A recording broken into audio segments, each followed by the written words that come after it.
औलाद आपकी आंखों के सामने मौत के मुंह में जा रही हो। What? हेलो, कौन? कैसी हैं आप? आई एम सॉरी, मुझे आपको फोन नहीं करना चाहिए था। बस मुझे आपकी फिक्र इतनी हो रही थी कि मुझसे रहा ही नहीं गया। बस आपकी तबीयत मालूम करने के लिए फोन किया है।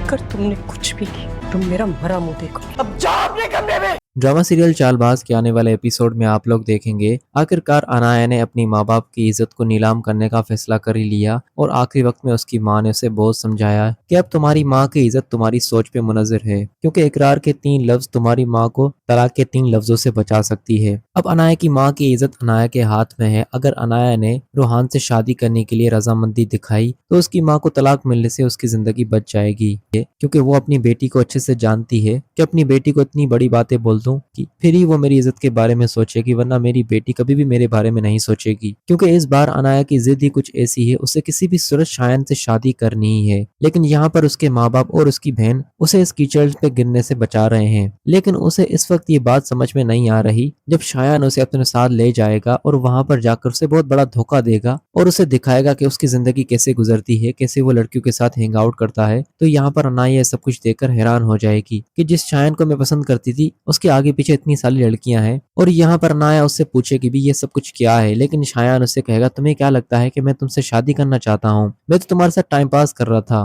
बस तुम्हारे साथ खेल रहा था, और आज देखो तुम मेरी बातों में आकर और आखिरकार तुमने अपने माँ बाप को छोड़ दिया और अपनी पूरी जिंदगी मेरे नाम कर दी। लेकिन मैं तुमसे कभी भी निकाह नहीं करूंगा। तुम्हारी जैसी लड़कियां मेरे आगे पीछे घूमती हैं और तुम्हें लगता है कि मैं तुम्हें अपनी घर की इज्जत बनाऊंगा। अगर मुझे अपनी घर की इज्जत बनानी होती तो मेरे पास बहुत सारी लड़कियां हैं, मैं उनमें से किसी से भी निकाह कर लेता। लेकिन तुमने सोचा कि मैं तुमसे शादी करूंगा, लेकिन नहीं। आज मैंने तुम्हें यहाँ पर इसीलिए बुलाया है क्योंकि जिस दिन तुम्हारी बहन ने मेरे कपड़ों पर कॉफी गिराई थी और मेरी इंसल्ट की थी, उस इंसल्ट का बदला मुझे जरूर लेना था और इसके अलावा मुझे और कोई रास्ता समझ में नहीं आया। इसी वजह से मैंने तुम्हें बहाने से बुला लिया और अब तुम्हारे साथ में वो करूंगा जो कि तुम्हारी बहन देखती रह जाएगी और उसे उस दिन पर पछतावा होगा जिस दिन उसने मेरी बेइज्जती की। उस दिन को वो कोसने लगेगी कि उस दिन उसने मेरे साथ वो सब कुछ क्यों किया। अब अनाया को पता चलेगा कि उसके घर वाले क्यों मना कर रहे थे उसे शायन से शादी करने के लिए। दूसरी तरफ ईशल का बाप चाहता है कि असद के बिजनेस में वो थोड़ी पार्टनरशिप करे और यही बात आशिर अपने बाप के सामने भी कर देगा और आशिर भी यही चाहता है कि असद भाई के बिजनेस में आधी पार्टनरशिप ईशल की डैड की हो और इस बात पर उसे कोई भी एतराज नहीं। लेकिन इस बात पर